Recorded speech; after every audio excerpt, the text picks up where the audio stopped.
Chapter 17 of Far from the Madding Crowd in the Marketplace. In Chapter 15, we saw Mr. Boldwood receiving more details about the anonymous letter. He came to know from Gabriel Oak that the letter was written by Bathsheba Everdeen, or the handwriting in the letter was that of Bathsheba Everdeen.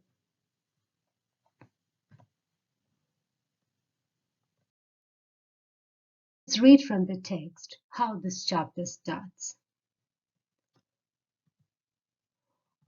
On Saturday, Boldwood was in Casterbridge Market House as usual, when the disturber of his dreams entered and became visible to him.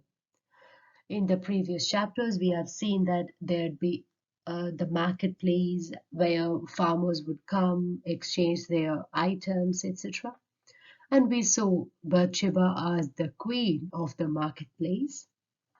Now, just like any other Saturday, Mr. Boldwood was there at the market when the disturber of his dreams entered. It was Bathsheba, who was not letting him to sleep properly. Adam had awakened from his deep sleep, and behold, there was Eve. So here Adam is Mr. Boldwood and Eve is Bathsheba. The farmer took courage and for the first time really looked at her. In the previous chapters, we have seen everyone else except Mr. Boldwood looking at Bathsheba and appreciating her beauty. It's only now that the farmer has gathered the courage to look at her. Boldwood, women were foreign creatures. In the 40 years of his life, he never had an opportunity to get familiarized with a woman. So for him, women were foreign creatures. Now when he started looking at Bathsheba, he began to look at every features of her. He noticed every inch of Bathsheba, starting from her black hair to the soles of her shoes.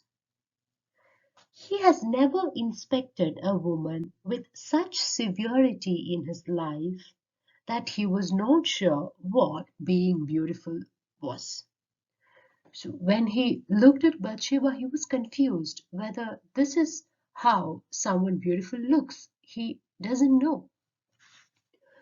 So as to confirm, he asked a neighbor, "Is Miss Everdeen considered handsome?" The neighbor confirmed that she is a very handsome girl.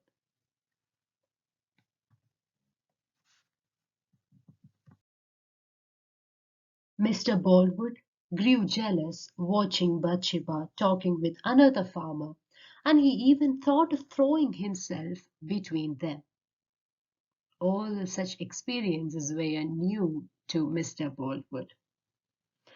All this time, Bathsheba could feel Boldwood's eyes on her. She felt victorious. In the previous chapters, we know that Mr. Baldwood's ignorance of her presence made her irritated or that it disturbed her. Now that she can feel that Mr. Baldwood was looking at her, she felt triumphant. She felt victorious. But she also felt a tinge of regret in her. So she decided to beg his pardon for the mistake she has done on their very next meeting.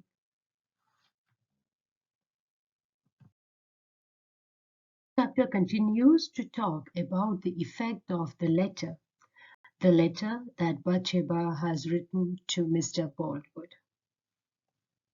Thank you.